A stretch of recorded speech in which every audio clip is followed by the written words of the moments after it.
Shalom. Puji Tuhan, terima kasih, bersyukur. Malam hari ini saya berdiri kembali di depan anak-anak muda di tempat ini, Yes Youth Pontianak. Puji Tuhan, saya senang sekali lagi bertemu dengan kalian-kalian semua. Coba sapa kanan kirinya, kamu anak-anak hebat. Ayo sapa kanan kirinya. Ya, ketemu anak-anak hebat, kamu dipakai Tuhan. Ayo yang belum, coba di belakang, yang belakang. Coba lihat kanan kirinya, kamu anak-anak yang hebat. Ya, kita semua ini anak-anak yang hebat, amin. Amin. Ya, kita anak-anak yang diberkati Tuhan. Amin. Ya, sebab engkau generasi-generasi muda, saya juga masih muda tentunya ya. Kita percaya Tuhan pakai kita dengan dahsyat, dengan luar biasa untuk pekerjaan Tuhan, untuk menjangkau jiwa-jiwa, semua untuk kemuliaan bagi nama Tuhan. Baik, malam hari ini kita akan belajar tentang apa itu iman, apa arti iman. Mungkin di tempat ini umurnya berapa? Yang terendah berapa? 15? 20? 25? Ada yang 25? Belum ya, paling 20, 22. Kecuali Ko Markus ya. Oh 28. Puji Tuhan, bersyukur masih muda, saya juga masih muda, saya 40 lebih sudah. Tuhan percayakan bisa melayani di ladang Tuhan juga satu kemurahan, saya katakan. Untuk adik-adik juga di tempat ini, melayanilah terus bersama dengan Tuhan. Kau harus punya iman di dalam Tuhan. Karena setiap kita menjalani masalah dalam kehidupan ini pasti diperhadapkan dengan banyak tantangan-tantangan, sekali lagi banyak rintangan-rintangan yang kita hadapi. Untuk menjalani kehidupan ini percayalah ada Yesus yang dapat menolong setiap kita. Maka kita butuh iman di dalamnya. Karena beberapa kejadian mungkin viral ya kan, untuk mengakhiri hidupnya dengan bunuh diri. Karena apa? Tidak memiliki pengharapan di dalam Tuhan. Tidak punya kepastian, tidak punya pegangan hidup. Ya. Kau bunuh diri, itu siapa? Iblis, pekerjaan iblis.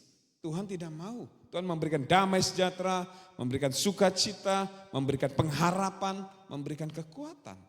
Tapi kalau iblis ya mencekam, mematikan. Tapi kita sebagai anak-anak Tuhan, hiduplah di dalam terang firman. Sehingga firman Tuhan itu yang memerdekakanmu. Kau tidak mudah goyah situasi, keadaan, dan nanti dibully, nanti dicemooh, difitnah orang. Dan apakah kau tetap kuat di dalamnya? Amin. Berdoa untuk anak-anak muda, kau harus kuat melewati setiap badai-badai kehidupan dalam setiap ini. Tantangan ini tidak semakin mudah, saya katakan, akan semakin sulit nantinya. Tapi percayalah ketika ada firman yang hidup dan berkuasa itu dalam kehidupan kita, firman itu yang dapat menolong setiap kita. Mari sama-sama kita lihat di Ibrani 11 ayat pertama dikatakan, nah di situ dibacakan, iman adalah dasar dari segala sesuatu yang kita harapkan dan bukti dari segala sesuatu yang tidak kita lihat. Iman adalah dasar dari segala sesuatu. Dasar berbicara tentang fondasi. Gedungan ini pasti ada fondasinya. Untuk apa? Untuk kekuatan di dalamnya, untuk bisa berdiri, dibangun di atasnya, ada fondasi yang kuat di dalamnya. Makanya dari segala sesuatu yang kita harapkan. Apa yang kita harapkan? Ya, pengharapan kita teguh di dalam Yesus Kristus. Karena ada kepastian di dalam Yesus Kristus. Manusia bisa memberikan janji. Manusia jika memberikan janji bisa ingkar janji. Bisa berdusta. Tetapi ketika Tuhan berjanji, maka akan setia sampai pada akhirnya. Saya bisa minta tolong dek, maju ke depan, siapa namanya? Ini betul, paling depan, gak apa-apa. Siapa namamu? Rain. Rain. Ya. Oh Rehan. Rain. Rehan apa Rain? Rain. Oh iya. Rain, coba kamu berdiri di depan saya. Rebah ke belakang. Jatuh ke belakang. Iya, percaya kan kamu saya tangkap? Karena saya sudah bilang jatuh kan saya tangkap kan. Ya, terima kasih Rehan ya. Itu begitu juga Tuhan, dan firman Tuhan. Ya kan? Kita sebagai anak-anak Tuhan, Tuhan menciptakan kita, membentuk kita dengan tangannya, dihembuskan nafasnya, sehingga kita menjadi makhluk yang hidup, Berarti apa? Kita istimewa di hadapan Tuhan. Kenapa? Spot jantung nggak takut? Spot ini kagok ya. Saya tangkap kok tadi ya. Kan? Gitu juga kita menjalani kehidupan ini, kita tidak melihat Tuhan. Ada yang melihat Tuhan? Tidak ada kan?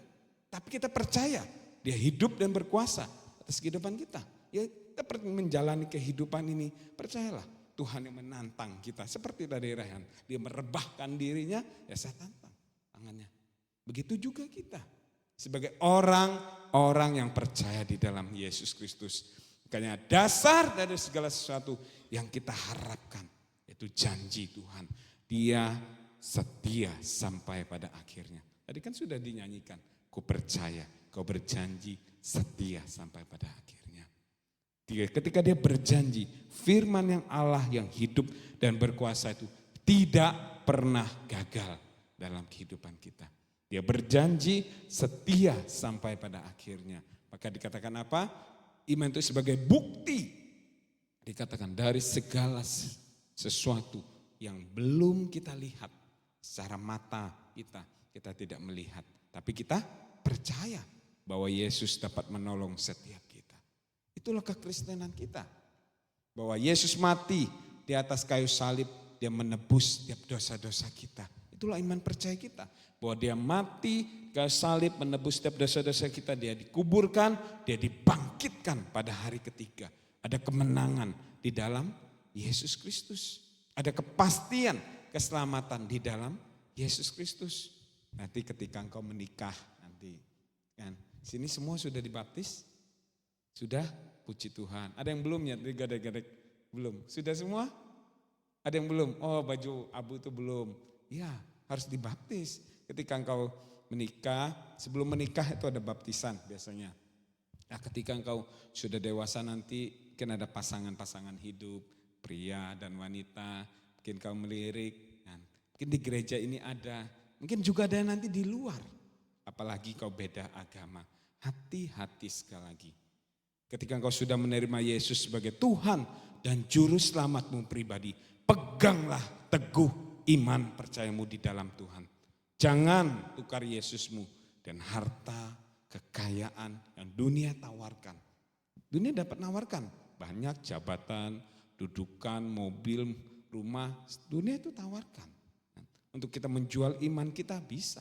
Mungkin bisa kita nikmati di dalam dunia ini semua. Tapi itu tidak bisa bawa kita ke dalam liang kubur kita. Tapi ketika kau memiliki Yesus sebagai Tuhan dan Juru Selamatmu, ada kepastian keselamatan di dalam Tuhan Yesus Kristus. Ketika nanti kau diperhadapkan, mungkin kau harus menjual iman percayamu di dalam Tuhan. Jangan tukar imanmu. Sekali Yesus, tetap Yesus sebagai Tuhan dan Juru Selamatmu. Pegang teguh itu. Karena kita tidak tahu masa penganiayaan itu bisa akan datang sewaktu-waktu. Ketika saya dulu sekolah misi, dosen saya bercerita, satu desa dianiaya oleh para orang-orang jahat itu datang, dia orang keluarganya, papa mamanya dibunuh, tinggal anak kecilnya. Dia suruh menyangkal Yesus. Anak kecil tersebut katakan, beta laskar Kristus. Akhirnya anak itu juga meninggal. Mungkin secara dunia siksaan itu datang, penganiayaan itu datang. Tetapi dia sudah mendapat upah kerajaan di surga. Tantangan zaman itu semakin nanti kehidupan ini, menjalani kehidupan ini itu tidak mudah.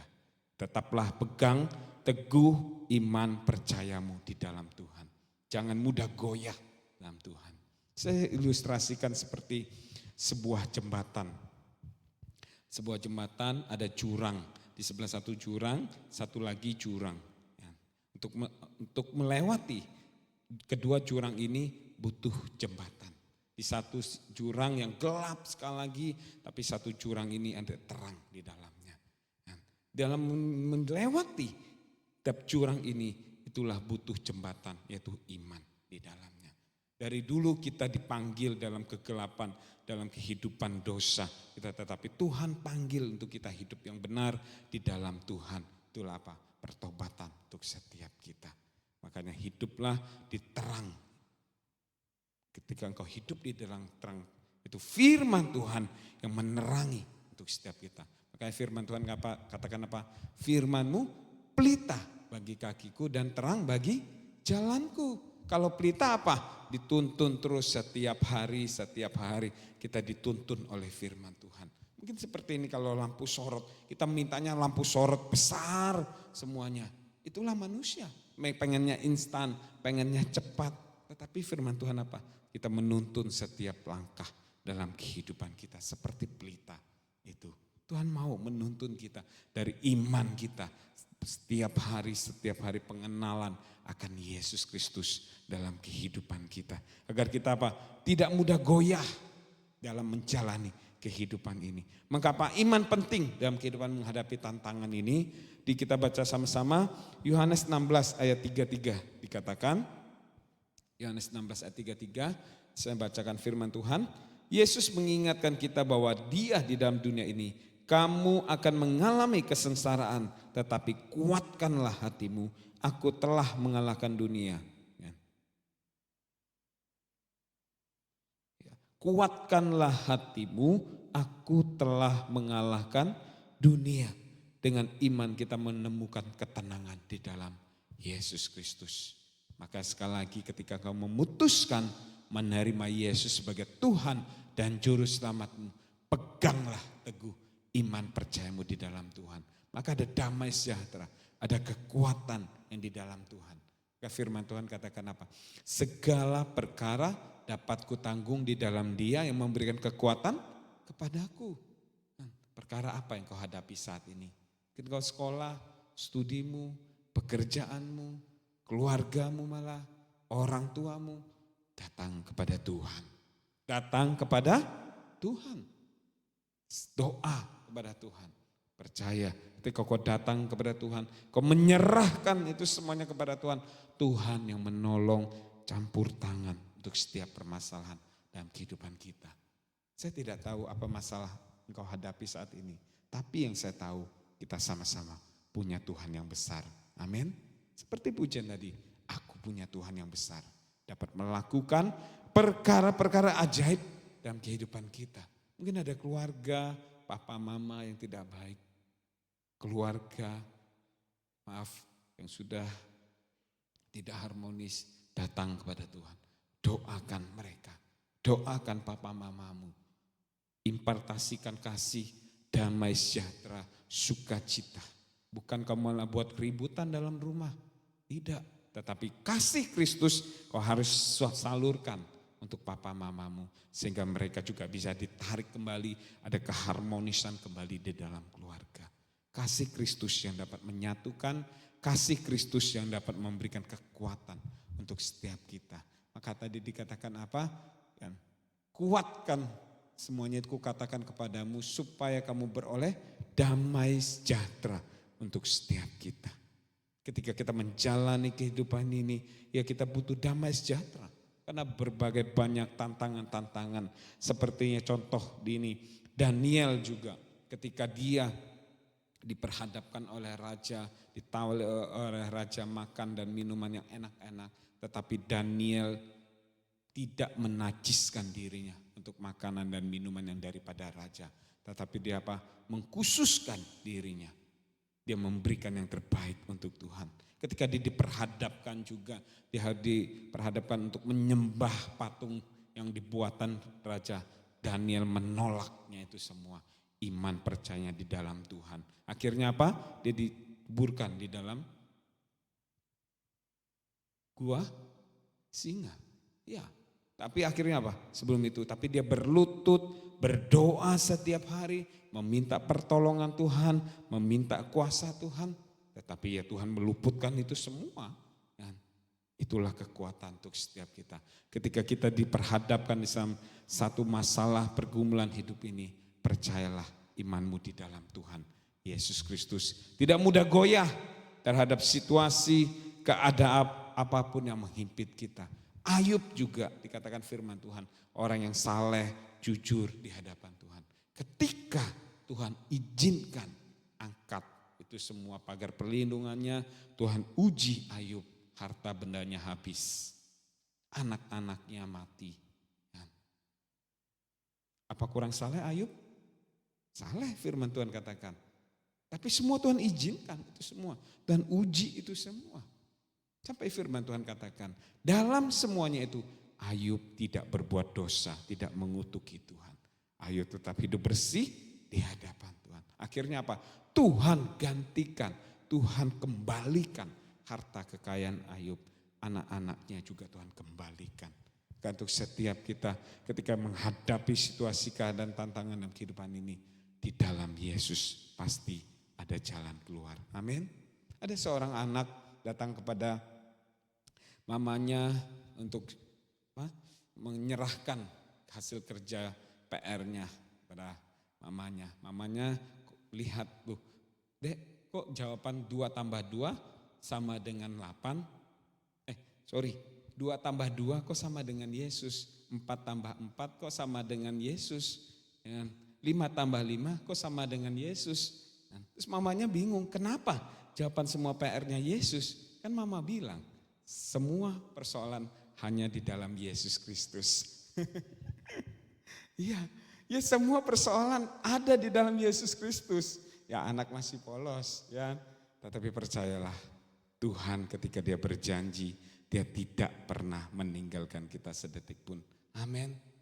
Segala perkara dapat kutanggung di dalam Dia yang memberikan kekuatan untuk setiapku.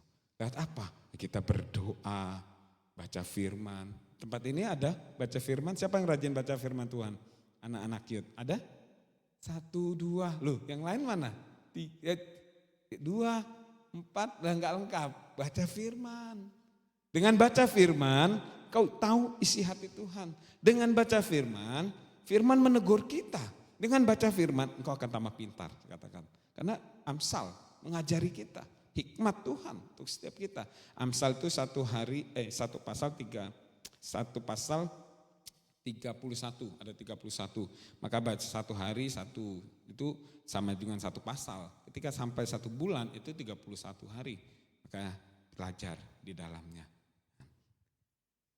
Baca firman, kau akan mengerti isi hati Tuhan. Ketika kita ditegur oleh firman Tuhan, kita akan mengerti. Kita akan, salah saya Tuhan, ampuni saya. Saya tidak akan mengulangi lagi. Saya akan melakukan hal yang baik, hal yang benar, hal yang berkenan di hadapan-Mu Tuhan. Kalau kita tidak baca firman, ya kita tidak tahu janji Tuhan. Tuhan gembalaku yang baik, jangan khawatir, ya kan kita menjalani kehidupan ini. Kan janji Tuhan.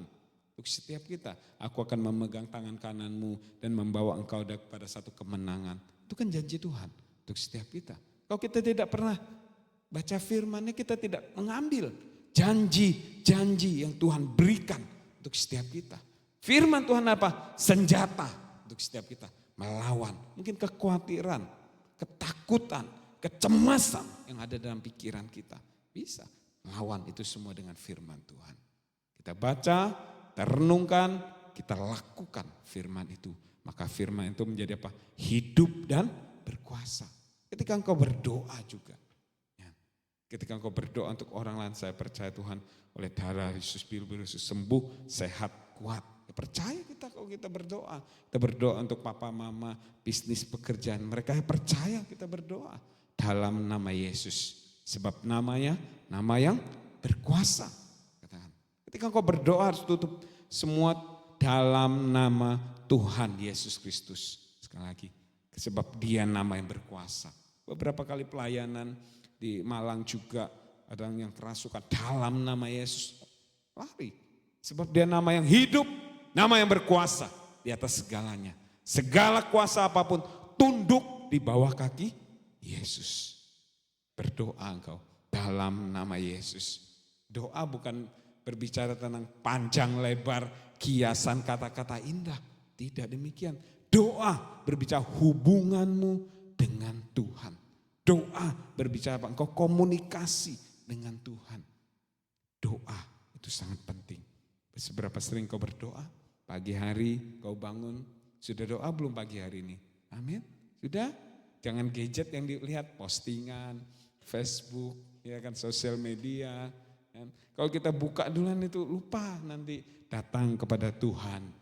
datang kepada Tuhan, saya percaya. Ketika kau tersungkur kakimu di hadapan Tuhan, pagi hari saya percaya penyertaan, perlindungan Tuhan sepanjang hari untuk setiap kita. Datang kepada Tuhan. Yang ketiga, lewat membangun iman kita, lewat apa? FA, komunitas di tempat ini. Ada FA di tempat ini? Ada? Iya, punya komunitas.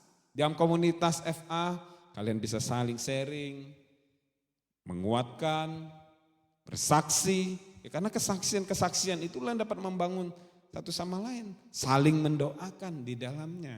Karena saling mendoakan, ada kuasa Tuhan yang bekerja. Beberapa saya keliling setiap Selasa, saya mengkepalai, membawa 23 FA, saya keliling. Beberapa mereka saling mendoakan. Oh puji Tuhan, Pak Fad, saya dengar kesaksian mereka, doanya ada dijawab. Dan doanya berkuasa, sebab ada Yesus hadir, Yesus dipermuliakan, lihat kesaksian. Makanya bangun dan komunitas. Kau punya komunitas yang baik, itulah yang dapat menolong setiap kita. Dan pergaulan-pergaulan yang buruk, jangan sampai terjadi. Beberapa lalu juga ada seorang anak muda, Pak Afat, saya nggak bisa lepas rokok. Ya, kamu doa, kamu lawan. Ya, saya nggak ngerokok kretek, tapi saya vape, ya sama saya bilang katakan. Ya sama, emang nggak ada sih dalam Alkitab dilarang merokok, nggak ada tertulis. Adanya di pom bensin besar-besar dilarang merokok, itu ada di pom bensin. Di Alkitab nggak ada dilarang merokok. Tetapi apa? Jagalah tubuhmu, sebab tubuhmu adalah bait Allah, hidup kudus. Tuhan memberikan kita kesehatan, ya kita harus jaga. Kalau kita rusak dengan minuman keras, alkohol, ngerokok, ya sama, Tuhan sedih jadi lihatnya. Tapi jagalah hidup setiap kita. Terlebih penting, jaga hidupmu, jaga kekudusan hidupmu. Kau anak-anak perempuan, laki-laki, apalagi engkau sebelum menikah, jaga kekudusan hidupmu. Sekali lagi, sebab kau menjaga kekudusan, ketika kau diberkati, itu hal yang sakral saya katakan. Momen kalian, jaga hidupmu, jaga kekudusan hidupmu di hadapan Tuhan. Tuhan pasti berkati. Ya. Untuk setiap kita di tempat ini, imanmu harus tetap teguh di dalam Tuhan Yesus Kristus. Sambil pemusik itu saya undang naik ke atas, menghadapi tantangan badai kehidupan ini, iman teguh di dalam Tuhan. Tidak mudah goyah. Mungkin ada situasi, keadaan apapun yang menghimpitmu. Tetaplah percaya. Ketika kau berdoa, berlutut, melipat tanganmu, pasti Tuhan turun tangan untuk menolong setiap kita. Doa saya katakan tadi, bukan panjang lebar engkau berbicara. Tetapi doa, Tuhan lihat isi hatimu. Tuhan lihat apa engkau percaya penuh kepada Tuhan. Bahwa dia Tuhan yang sanggup menolong setiap kita. Tuhan memberkati setiap kita. Kita tundukkan kepala, kita berdoa.